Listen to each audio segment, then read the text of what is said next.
Hello, I'm Matt from Wet Ink Games, and we're talking about Wild Skies today, and specifically how you move on a moral compass.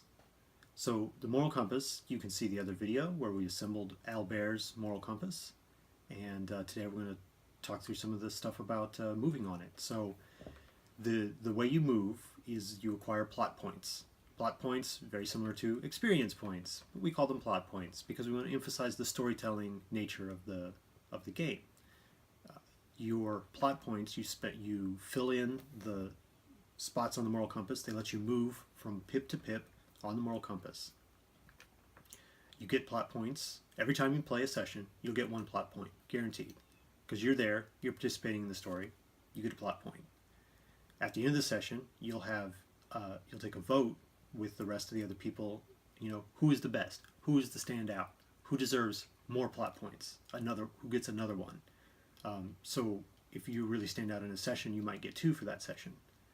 Third way you can get them is the GM can assign plot points for outstanding performance, for completing a particularly big challenge, or just on a whim if you do something really amazing in the game.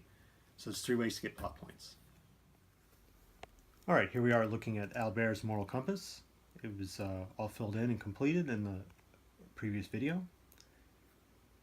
So we talked about how truth is Albert's #1 motivation. He wants to be true to himself, and he's trying to earn an increase in his moxie attribute when he gets there.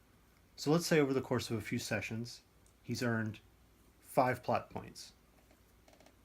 He's going to be pursuing this thing the whole time.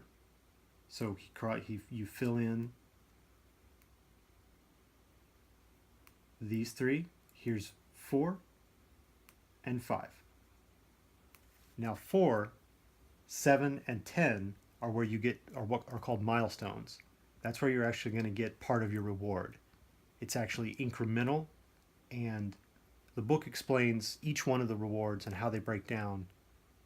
For the purpose of Moxie, when he reaches 4, right here, he has the appearance that the stat has increased. Other people will think he's clever because he carries himself in a clever way. He hasn't actually increased his stat yet, but he's starting to move in that direction. For 7, you'll be able to make a skill roll to see if you can use your increased stat. And when you finally get to 10, complete that track, then you'll actually have increased your stat. So it's a progressive reward system. So let's say at the end of this session, Albert has 2 plot points to spend. He could go to 6, go to 7, get his second reward from reaching the number 7 milestone. That's one thing he could do. Another thing he could do, when you have a plot point to spend, you can jump to the adjacent axis. So he's on 5, he could go to 5 on the growth axis, or he could go to 5 on the wealth axis. Then he could go up to the 6th spot on either of those. That would be another thing he could do with his points. Something else you can do is there's these circles. If you're on a circle, you can go to anywhere on the circle.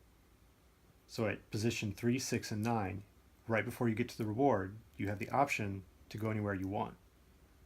So if he's going to spend 2 points, he could move to 6, then he could move down here to the 6th place on the survival axis. Spend 1, move 1. Spend 1 to move to the next column and go up 1, or go up 2 on the column he's still working on. So you may wonder, why would you ever move all the way around on the moral compass to some completely different axis that you haven't been putting points into? Well, this is a storytelling element. Maybe the times have changed.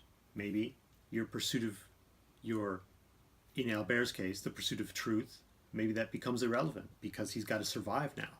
So he might need to move over there to focus on survival, not necessarily because he wants to increase his health, as is the reward that's there, but because the circumstances of the story say that no, that is now his primary motivation. Because when surprises happen, sometimes your story changes without you planning for it.